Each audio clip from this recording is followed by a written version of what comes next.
Hi అందరికీ నమస్కారం. Welcome to our channel. Present మనతో పాటు గెస్ట్గా ఉన్నారు షణ్ముఖ్ గారు. సార్ నమస్తే అండి. నమస్కారం సార్, రీసెంట్గానే ముఖ్యమంత్రి నారా చంద్రబాబు నాయుడు గారు కుప్పంలో గృహాన్ని నిర్మించుకుని గృహప్రవేశం అయితే జరిగింది. దాని మీద కొంతమంది వైసీపీ వాళ్ళు ఏం చేస్తున్నారంటే సోషల్ మీడియాలో నారావారి ప్యాలెస్ అని చాలా గట్టిగా కౌంటర్లు అయితే వేస్తున్నారు. నిజంగానే చంద్రబాబు నాయుడు గారు ప్యాలెస్లు కట్టుకుంటున్నారా? కట్టుకుంటే కనుక ఎక్కడెక్కడ ప్యాలెస్లు ఉన్నాయి అసలు? ఈ రోజుల్లో గెలిచినటువంటి ఒక కౌన్సిలర్ అయినా కానీ లేకపోతే ఒక ఎంపీటీసీ కానీ జెడ్పీటీసీలు ఎంత సంపాదిస్తున్నారో అందరికీ తెలుసండి. నాకు తెలిసి నారా చంద్రబాబు నాయుడు గారు 3 చోట్ల ఇప్పుడు కడుతున్నారు. అది ఇల్లు అందామా లేకపోతే కొంచెం ఇల్లు కన్నా మామూలుగా పెద్ద ఇల్లు అందామా, అది ఏదైనా వాడుకోవచ్చండి.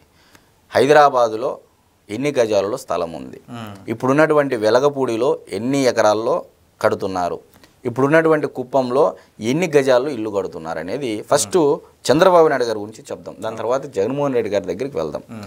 మరి ఒకసారి చూస్తున్నట్టే 50 ఏళ్ల సుదీర్ఘ రాజకీయ ప్రస్థానంలో చంద్రబాబు గారు 4 సార్లు ముఖ్యమంత్రి అయ్యారండి. సుదీర్ఘ ప్రతిపక్ష నాయకుడు కూడా ఉన్నారు. సొంతంగా హెరిటేజ్ కంపెనీ ఉంది. ఎన్ని వేల కోట్ల టర్న్ ఓవర్ అండి. నాకు తెలిసి సంవత్సరానికి కొన్ని వేల కోట్ల టర్న్ ఓవర్ ఉన్నటువంటి కంపెనీ. మరి అటువంటి కంపెనీలు ఉన్నటువంటి టర్న్ ఓవర్ ఉన్నటువంటి వాళ్ళు ఇల్లు తీసుకుంటే తప్పేముందండి? సరే, పోనీ ఏమన్నా ఎక్కడైనా అక్రమంగా కడుతున్నారా చెప్పండి? అంటే వక్ఫ్ భూములు ఏమన్నా ఆక్రమించి కడుతున్నారా? లేదు కదా. మరి ఒక్కసారి లోకేష్ గారికి 2017లో పెళ్ళి అయిందండి.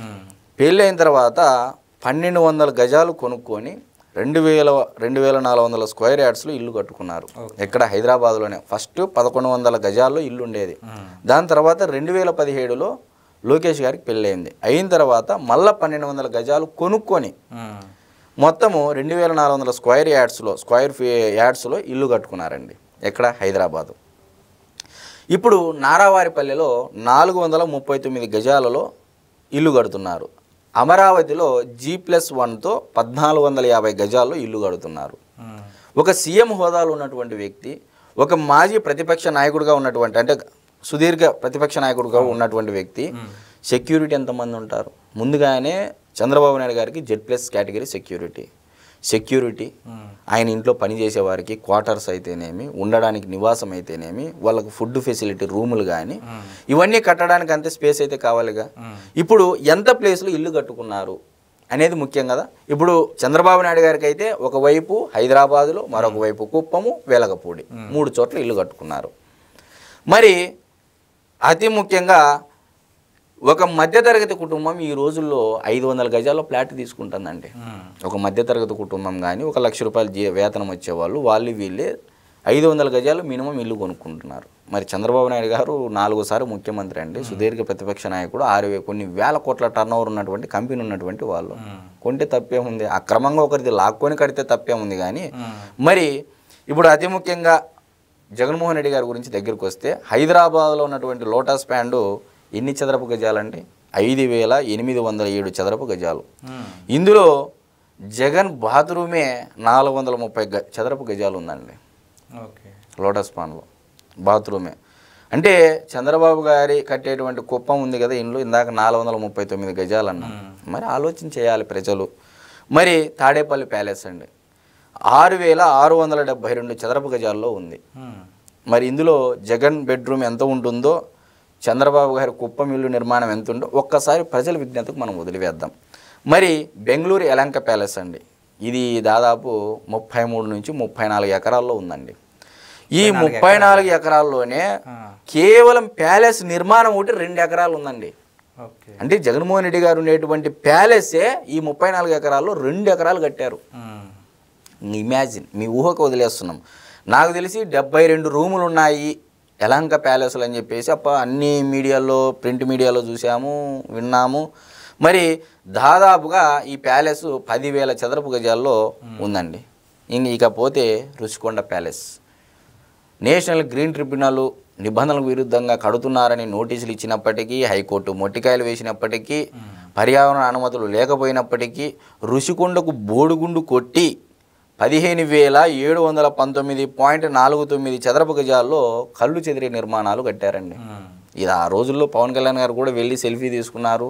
ఏంది ఇది స్వామి, ఏంది ఇది, ఎక్కడ ఉంది ఇది బిల్డింగు, ఏంది ఇది అని చెప్పేసి వెళ్ళి అంటే చంద్రబాబు గారు కుప్పం ఇంటికి 15 రెట్లు ఎక్కువ రుషికొండ ప్యాలెస్. ఓకే. మరి పులివెందుల ప్యాలెస్ నాకు తెలిసి జగన్మోహన్ రెడ్డి గారికి అతి తక్కువ స్థలంలో ఇల్లు ఎక్కడైనా ఉంది, చిన్న ఇల్లు అంటే జగన్మోహన్ రెడ్డి గారి దృష్టిలో చిన్న ఇల్లు ఎక్కడైనా ఉంది అంటే అది పులివెందుల్లోనే అని చెప్పేసి మనం ఖచ్చితంగా చెప్పవచ్చు. మరి ఇది 3275 చదరపు గజాల్లో ఉంది. మరి ఇంకా పోతే ఇడుపులపాయ ఎస్టేటు 600 ఎకరాలండి. వీటితో పోల్చుకుంటే అంటే మామూలుగా ఇంకా ఉన్నాయండి ప్యాలెస్లు, దాదాపు 9 ప్యాలెస్లు ఉన్నాయి. కలకత్తాలో ఒకటి, ముంబైలో ఒకటి, చెన్నైలో ఒకటి, హైదరాబాద్లో ఒకటి, ఇప్పుడు ఉన్నటువంటి తాడేపల్లిలో ఒకటి, బెంగళూరులో ఒకటి, చెన్నైలో ఒకటి.